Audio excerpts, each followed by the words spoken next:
Now, it is Andy B on the Get You Home show. Today, 26th of March, 2026, it marks a very special date. I was sharing this with you before 5 because today marks the 100th conversation on sensory health with my friend now of at least 2.5 years, Anne Laure Jackson. Hello, Anne. Woohoo! Hello. No, this is exciting. Do you remember when I first emailed you and said, hi, you don't know who I am, really, but hey, do you fancy talking about sensory health? It's a vague, distant memory, which is just so lovely to think where we've come from in that time. And it's still, I can't believe it's been about, just over 2.5 years. I mean, that's the mad thing about it. And a lot of life has been lived in that time. And it's just been so beautiful to come and just chat with you every week and say, where are we at? Where are we going? What can help people this week? What will be a blessing? What will challenge? What will make people think about their lives and how to live life abundantly for the next day or two or a week or two? Yeah.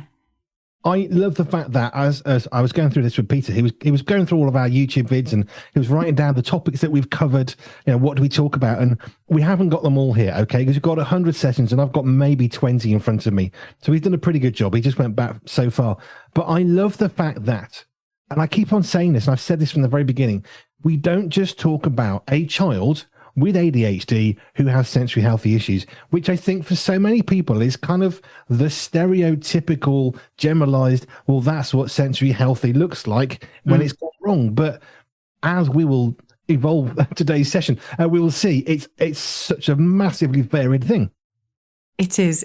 And that's where it's constantly inspiring me. It's constantly something for me to be passionate about because it always, there's always something new to think about. There's always something new to focus on or to dig deeper in, for sure.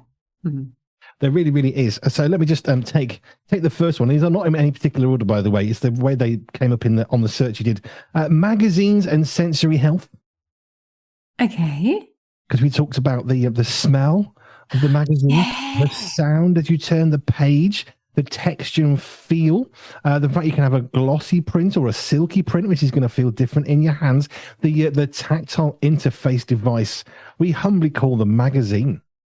We humbly call the magazine. There is so much to it. And then there was the extra of where do you actually read the magazine? It's not just something that looks nice. It's not just a sensory experience in itself, but where are you sitting? How are you sitting? What's your temperature? What are you drinking at the same time? If you've got things on in the background, it's the whole experience, the whole sensory experience of enjoying, just savoring the moment of sitting down with a magazine, which most of us don't do now. It's almost as if that's become a luxury because we're always on our phones. There's just that little bit something, a little bit extra, je ne sais quoi, for having an actual magazine in your hand.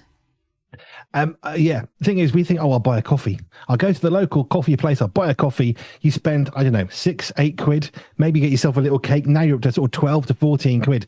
You can buy one of our magazines. Unashamed plug, puremediathemagazine.com. £6.50 for something you can hold in your hands. You can read it in the garden. You can read it in the bath. You can read it on the settee. You can read it on a sheepskin rug in front of a roaring fire. You can read it in a valley. You can read it in a mountain. You can take it everywhere, and your sensory healthy experience will be different each time. Beautifully plugged. I love that. Well done. Got to be done. Okay, trampolines. We talked about trampolines. My favorite. Oh, yeah. So I know where we've been, but my immediate thought for somebody else listening is, what's that got to do with sensory health? How can a trampoline possibly have any connection with sensory health? Oh boy, between that and swings, absolutely my favorite. I think the trampoline is the easiest. And so what has it to do with sensory health? Let's start there. Good question. One of the most powerful organizing, regulating, what I mean by regulating, also if somebody's kind of going to lose it, emotionally, it's not PC, they're just massively on the go, they're going to have a meltdown, or they're just kind of clumsy and just life isn't great for them. What a trampoline is one of the most loveliest things because it gives good sensory input in the best ways possible. with a little bit of a caveat on that. But when you are bouncing up and down, you are sending masses of input through your joints as they compact against each other. And of course, there's a lot of muscle work involved in just being able to jump and move. So that muscle work and that proprioceptive input, which comes from muscles and joints, that connectivity is really regulating, really helps calm the nervous system down and integrates it so that you're then over time becoming more confident and less clumsy because you're more coordinated. So, and you get the up and down, which is the vestibular system, which is where your head moves in space. And the trampoline is your head can move anywhere as you bounce around the place. And that's the caveat. Sometimes it can be just a bit too dysregulating. Having erratic head movements can be a little bit kind of like just a bit too much and not helpful. But for a lot of people, it is helpful. And one of my biggest breakthroughs actually was the trampoline. For people starting to get what I was talking about. And it was a mum. Are you happy that I chat away and give you another story? Yeah, so this was a mum. She was feeling a bit guilty because he would come home from school and spend an hour on the trampoline, and she would call him off because of the guilt factor, thinking, oh, crumbs, he's not really doing anything. I don't know what I should be doing. I don't think he should be doing that for too long. So I gave her permission to allow him to jump for as long as he wanted to, because I wanted to see how much his tank of sensory needs needed filled up with the input that I know that trampoline gives. And he went on for 3 hours, and it was phenomenal. Like the mum was like, and it's just like, no, let him. But she said, what was life changing was he came back and he sat down. He was a pacer. He was always pacing around the house, and he never had a full night's sleep. So that night was her hallelujah moment. She had a full night's sleep for the first time in her life, and he was about 8 or 9. I mean, this was like a long, a long thing, long-term thing that she'd been dealing with. So she got it, obviously. She says, I get it now. And it's just like, yes, we need to make sure that we give the intensity that some of these bodies need, and we need to fill it with the right kind of sensory input. And then we get what we want. We get a full night's sleep. We get a settled individual. We get a settled child. And yeah, so trampoline is definitely one of my go-tos, and my first one because it's easier than some of the other things that I love to. Two things. One, I remember last year, you went with one of your sons to a trampoline park. I did. I wanted to go. It was like, right, this is what I'm going to do. And he came with me because actually he was all right. He was fine. But it was something that I wanted to experience. And I just needed to play. I needed to just have a complete I was going through just freedom. I just needed that sense of freedom, and I didn't want to do it on my own. So yeah, one of my sons came with me. It's great. I love that one. Trampolines, I mean, a little bit of caution, be careful, make sure it's safely in the ground, all that sort of stuff. But it does go to show that if you actually work with a child, you can actually help them.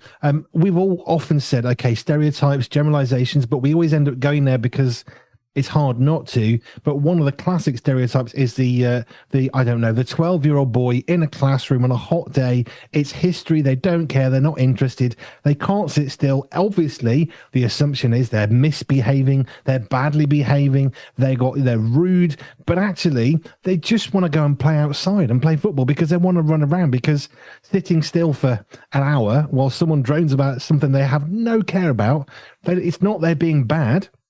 They just don't have the ability to sit still. Yeah, I have to tell you this one though, because I mentor other occupational therapists around the world, and so this lady came in, and she's working in a college with students, and one of her students had somehow got through secondary school. Goodness me, I don't know how, but was in this college, but was so disruptive in the class. So we looked at his sensory thumbprint, which is my version of saying what's their profile, what's their preferences, what are the patterns that they're showing, and his vestibular system was coming out really strongly, as well as his proprioceptive system that I felt it was important to feed into it. So I said, look, would the college have a budget to get a rowing machine in the class? And she looked at me and she said, I'll ask. So she fed back this week that they have a rowing machine. They said it's absolutely brilliant. No one is distracted in the class with a rowing machine, and he just gets off. He goes and has a row at the back of the class, and then comes back. He says he sits there for 45 minutes after he's been on his rowing machine in the class. And they're all like, what has just happened? And I'm like, yes, thank you, Lord. That was just brilliant. You know, I'm not the OT doing it, but I just had that little sense of satisfaction that I was able to help her join the dots so that she could implement something in a college that's not normal, that they didn't have, but they're all really happy with it, those in the class, and obviously, you know, the chap himself and the teacher. The lecturer, whatever they're called in kind of like higher education, they're just it's just a happy place. So I was very pleased.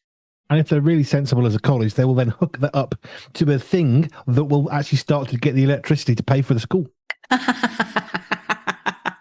Dynamo. There we go, designing yet again, the two of us for slightly different reasons this time, but I like the economy of that one. It's where my brain goes. Christmas and New Year's is one we've touched on a few times. Yeah, they're just so hard. And I think actually we'll probably need, if we have the energy to do it, we probably need to do it every single year. And there's always something we can bring out of it, always a different. They're just hard times of the year. Parties, weddings, Christmas celebrations. It's tough, really tough for our sensory overreactive people. Our sensory seekers and our sensory under-responsive ones probably quite enjoy it. But those who, it's a bit too much for some people and not helpful and not healthy. Unlike, I don't know, an anniversary or birthday, which is very special to perhaps one or maybe two people on an anniversary, Christmas and New Year's, it's set in stone. It's in everybody's calendar. Every single year you do it. You can't escape it. So all the people who are getting really, really excited about it, or really, really stressed about it, they can't avoid it because it's everywhere.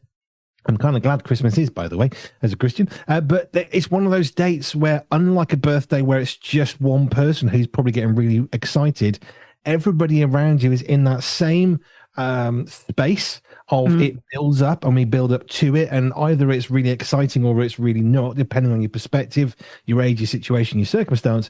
But we can't avoid it, which is why I suspect we keep coming back to it, because there are so many diverse elements of Christmas and New Year's celebrations that are quite unique. It's not just a party. It's not just a date. These are monumentally huge and epic moments in the year that the entire globe virtually celebrates one way or another.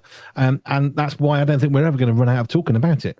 No. And it's vitally important because you can't, you really can't get away from it for almost 3 months of the year, almost, never mind about just December. But the build up to it all and how you manage it. And you actually do need to start preparing in September if you're going to have as good a Christmas as you possibly can do. Right. Hotels. Which we looked at. I've been in a few hotels. I know you've traveled to hotels as well sometimes. That was interesting because hotels, it's one of those, we're going to a hotel, how exciting, which it can be if it's a holiday. I do that on business every so often. It's less exciting because you miss your bed, you miss your toilet, you miss your own home. There's noises you can do nothing about.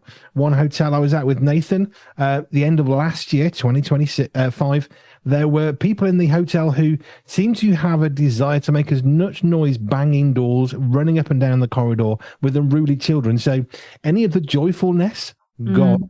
But it can be a great experience. It can be a really bad one. It can, and it's hard. And again, it's that control of what can you control and what can't you control, and the thought processes that need to go into that. I like something actually that happened this year. I'm not sure if we talked about that. The fact that you can actually choose your hotel room. That was a new one for me. And I thought, that's quite interesting.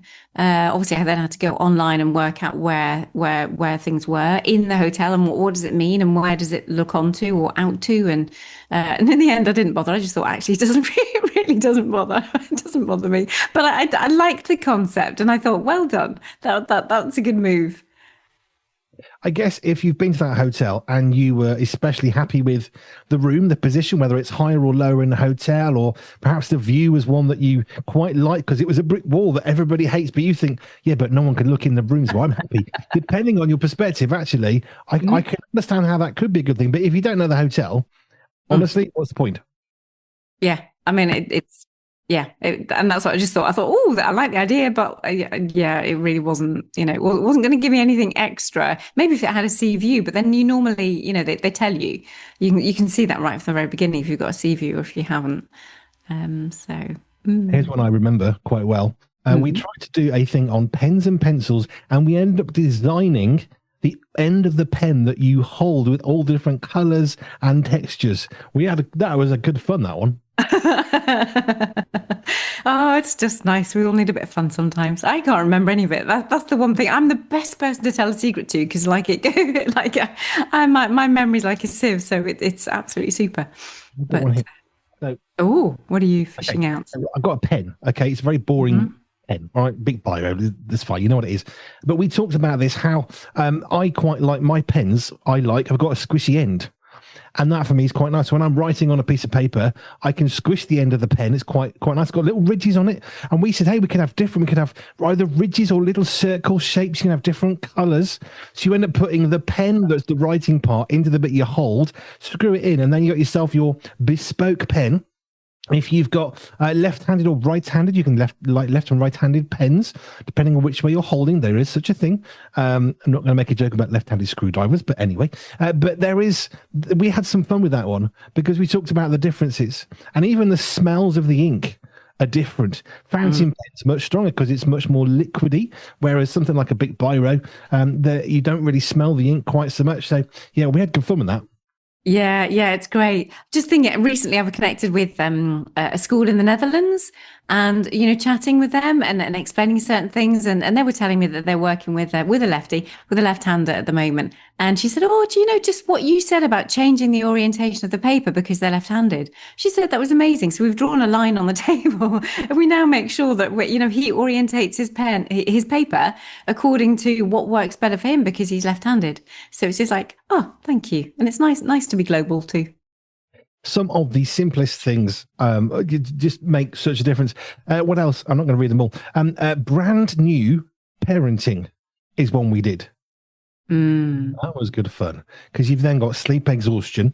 You've got the I'm trying to think the terror of children who exhaust you. This is like a form of torture in certain countries, being sleep deprived. And we have a child, the baby comes along, we're sleep deprived, and somehow we seem to think that we're supposed to function as we did a week ago when we were getting 8 hours of sleep a night rather than 2 minutes at a time. Sorry. Oh, I don't mean to laugh, but it just takes me back. It's like, oh, yes. How we need to be kind and gentle with each other over that time, as well as what an assault it can be, especially for some of the mums who are tactile overreactive. So having a baby close to their skin, that there's ways and means we really need to help the parents to be able to bond and to feed. Lots involved in new parenting. We've talked about banking, which was very similar to the shopping conversation we had about how we are now being forced to interact. If you're older, you have to have a phone, you have to have an app, you have to have a text number, you have to get a one-time password, and it's very, very confusing. I'm not that old. I am technologically savvy. I run a digital radio station, but I still get annoyed by it because there's an awful lot of processes just to look at my own money. Yeah. Do you know what I mean? Yeah. And then we looked at shopping as well. That's an assault on the senses. I'm not going to mention the supermarket brands. There is one supermarket brand in the UK. I hate going there because they refuse, because I've asked them several times, please, can you turn down the beep? Oh, no, we can't do that. Yes, but it's so, I genuinely got a headache one day from the loudness of the beeping. And there's another supermarket, which everyone thinks is more at brand, but really isn't. And they have more gentle, soft tones. And when you scan your own thing, you're not being deafened. It's a small thing. A small thing, but huge. Tell me. Yeah. Really good. Okay. Camping. Yes, I do remember that one.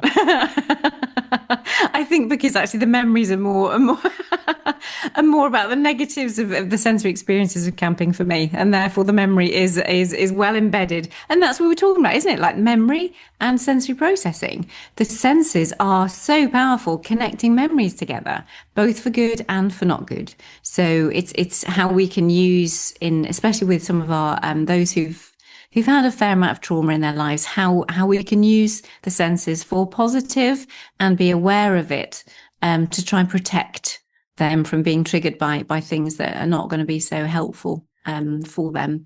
But yeah, goodness, we are covering a lot, aren't we? I have probably less than a quarter of the sessions that we've done on this piece of paper. Wow. Another one for you. Weddings. Yes. Emotional, so much joy, so much odd emotions of loss because things are changing. You don't even have to, not like the other family. You're losing something, and there's joy. And when the joy and the sadness and all that emotion gets rammed together, throw in a few drinks of alcohol and a bit of tiredness, and all of a sudden you've got issues.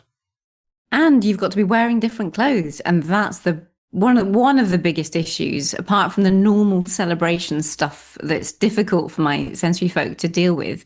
It's the difference in clothes that's then expected. It's just like, what are we going to wear? How are we going to wear it? How short a time can we wear this blinking dress for when I can't find a soft enough dress, or I've got to wear the bridesmaid's dress, or even the bride is saying, what am I going to wear? Like all of this stuff, it really irritates my skin. And it's like, yeah, I get that. So what can we do? How can we do it? And because we want it, it is a beautiful thing. It is a beautiful thing, but just hard in its own way too. You won't be surprised. Wearing a dress is not my particular issue. I haven't got a problem with that one. Doing up a tie, put it that way. I'm in a t-shirt, hoodie, and combats with boots on. That's my go-to everyday wear. I've got to do a press thing next week, and I did actually email and say, is there a dress code? Because I have two options, t-shirt and hoodie or black tie. Which one is it? Because I don't have anything in the middle. Oh, there's no dress code. Don't worry. Which made me very, very happy. So I'll be wearing this next week. Comfortable. Yeah. Oh, great. Right, let's go on to some other stuff. Here's one for you. Good sensory health for tired eyes. I don't remember that one. Yeah, there was something about how we can protect our eyes through the process, which is interesting because I've just been to an optician today, just to go and have a look and see, get a good checkup and see what's going on. So yeah, it is so important. I think, eye masks and giving time for the eye, especially when we're so screen orientated, giving them eye breaks. It's not just the physical removal from the screen, but also then to be able to rest, and how pressure can really help eyes. And when you need a break, it's really nice. You can close your eyes, put your palms into your hands, just for a few seconds. You might get some kind of funny flashing things, but it's quite refreshing for your eyes too. And your eye muscles, because you've got 6 muscles around your eyes, and they can get tired, especially if you're doing an awful lot. If your head stays still and you have to move your eyes all over the place, that's the tracking involved, and that's the muscles. And another test, actually, you could do this if not if anybody's listening, but while you're listening, hold a pen out in front of you. And what we want this time, this is called the vestibular ocular reflex. So you want to keep your eyes on the top of the pen, but move your head instead. So if you can do that, we're all good. If you can't, get in touch. Because we need to help you there. So that's the vestibular ocular reflex, which is different to tracking, because tracking is that you follow your eyes and your head stays still, but your eyes move. And that's your eye muscles, which is different to the vestibular ocular reflex, which is where your eyes stay still, but your head moves. Because if you're tired after a long day, you might be able to put your feet up on a footstool or something. You can't take your eyes out and rest them. So we need to find other ways of doing effectively the same thing. Yeah. I was just imagining what that looked like. Imagine being able to take your eyes out and put them on the side, give them a rest. Yeah. Ooh, touch and hugs. Oh, Big one in churches. There's a joke around churches about the reason why people join the worship leading the music team in a church is so they haven't got to greet anybody because they're already at church and people leave them alone. And you kind of laugh and then you think, yeah, but how many of them actually are in church perhaps thinking, well, I don't want to go to church this week because I've had enough of people. If I could just go to church and sing some songs and listen to the sermon, that'd be great. But I know when I get there, that one person won't let me get past without a big hug. And I really don't like hugs and I don't want to offend them. So how do I deal with all that stuff? So you end up not, and it doesn't have to be church. It could be someone in the office. Perhaps your college or school, who's the same. I had some guys who used to, a bit too physical, I guess, and they kind of not hug you in a nice way. They hug you to try and hurt you, or hold your hand to hurt you. It wasn't anything nice, but then you try and avoid them because it's not very fun. So, we talked about touch and hugs and the importance of respecting other people. Yeah, yeah, and the importance then of the communication alongside all of that. But yeah, hugs are one of our sensory positives normally. With that deep touch pressure, one of our treatment techniques. That it's lovely to be able to get some deep touch into your system for loads of different reasons, but not everybody will appreciate it for sure. Yeah, and there's a lot of people who do not, especially if it's unexpected or unwelcome or not planned. And the importance of communicating that is utterly vital. It really is, because you don't want to be rude. Go away. I don't want to hug you because that's a bit rude. But there are things. You see, if it's a dog, we used to put our knee up against the dog so if it was trying to jump, it wouldn't jump and it would stop. But you can't quite do that to a person, especially to a man, because it might hurt them quite badly. Yes. Just a warning. Right. Moving house. How straining is that on the emotions and the sensory healthy stuff? Yeah. How long ago was that for you now, the last one? It was May 2 years ago. Was it? Still too close. Yeah. Wow. Oh, so much involved in moving house. Goodness me. And no wonder it's one of the most, well, it's in definitely top 3, top 5 of the most stressful events that there can be. It's just, oh goodness me, sensory wise, it's full on an overload. There's no comfort. There's no, everything changes. Everything changes in a house move. And I know there's some friends of mine who moved house recently, and the house wasn't really in the condition it should have been. So I was sort of feeling the strain of them trying to move in on this potentially exciting day and the frustration. But one of the things that you and I have talked about is memory. I mean, memory of muscles and stuff. So like, I know if it's dark, I can go around my bedroom. I know where the bed is. I know where the leg of the bed is. I know roughly where the door is. So from memory, I can get up in almost pitch black. And it's fully dark, I'm probably going to fall over. But as long as there's a tiniest bit of light, I can actually navigate quite successfully. Or I put my hands out in those ways. But of course, you move house, and now you don't know how many steps there are. We've been in houses with different size steps. So you end up stumbling up the stairs and thinking, what have I done wrong? But you're used to a different size step. And so there's all these things, especially the memory, which is such a powerful sort of combining of memory and physical stuff. To the where the floor is and the handrail, and it's a different size handrail, and hang on, the toilet door opens on the wrong side, and who put that light switch over there? All the stuff that we are comforted by in our own homes, where we need to feel most secure, is gone. Yeah. And I think it's the fact that our home is our place of security.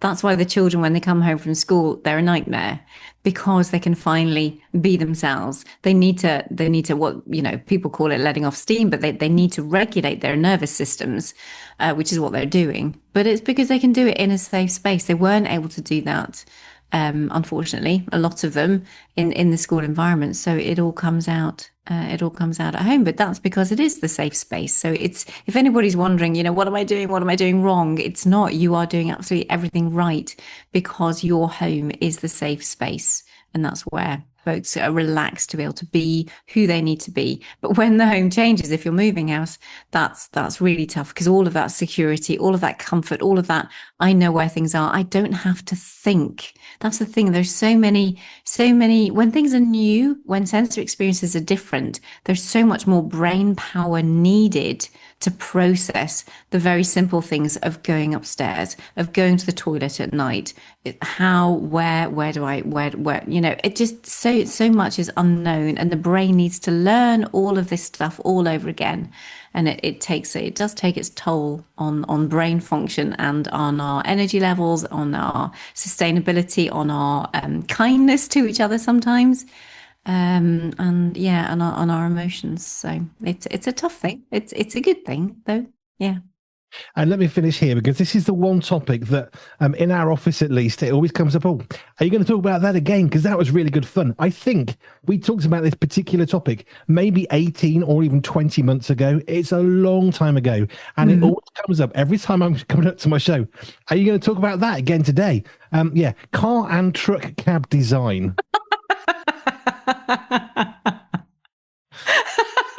I can't believe I couldn't work out what that was. I was thinking, what is it? Which was brilliant fun, because I'm a trucker, you're a driver, sensory health, occupational therapy, radio DJ, and yet we spent quite a lot of time and effort actually redesigning either the interior of your car, or specifically in that particular session I'm thinking of, we actually redesigned how a truck cab could work for the sensory healthy integration of the truck driver. Crowning moment, 100th session, and there we are. What a one to finish on. Well, I thought so. It's the one I get asked about by the office. Are you going to talk about that again today? Even though it's probably nearly 2 years ago that we did, because it just stuck out as, did I just hear Laure Jackson and you talking about designing cabs for lorries? Yes, you did actually, yeah. I think it sums up something that we've been doing for two years plus, since September 23. We've scratched very faintly the surface of the topics that we've covered here. We have barely made an impact into the world around us in terms of the things we can talk about. We know that people have been helped. I have. I remember I was talking to you in our last house. I remember it vividly. You were talking to me about how to be less anxious about some heart surgery that I had in the future, and about other things where I was struggling. And so I know I've been helped. So thank you for that. And I know others have as well. In the office alone, comments are made. Oh, now I know I'm going to do that thing that Laure Jackson said, because we're trying to not just, fill the airwaves with space, chat. Actually, we're trying to make a real difference. And I genuinely believe that we have, and we will. Amen. I don't know where we're going to go next week, what topics we're going to cover. All I know is we've only covered 100. And there's many, many more. That is just a small drop in the ocean. And thank you for so far being part of this, because you were my first regular guest back in September when we were brand new, thinking, anybody care? Anyone going to listen to us? We don't know. And now we know they do. And we've got you. It's great. So thank you for being part of this for so long. We've loved it. And we're loving where this is going, which is brilliant. So, thank you for 100 of these amazing sessions. Anything you would like to say on the 100th chat on the sensory? Only a thank you to you too, because this is something that I am passionate about, and I want to be able to help as many people as possible. And having some airspace, having some airwaves, and having just a lovely family at the end of it, the whole of the berry bunch, just part and parcel of what pure media is, from radio to your magazine to just everything that you're doing and how you're doing it. I just pray blessing over you for the next 100. Really, that's what it is. It is. Thank you. We're going to get to some more music now. Thank you for all these. 100 is great. There's so many more topics. If you've got topics we have covered you want us to cover again, or perhaps topics you're thinking, how have they not talked about this yet? Well, I'll tell you how. Because there's so many things that we could talk about, and it's usually my brain has a little thought as Alan comes in. Yes, if you've got a topic you want to cover, let us know.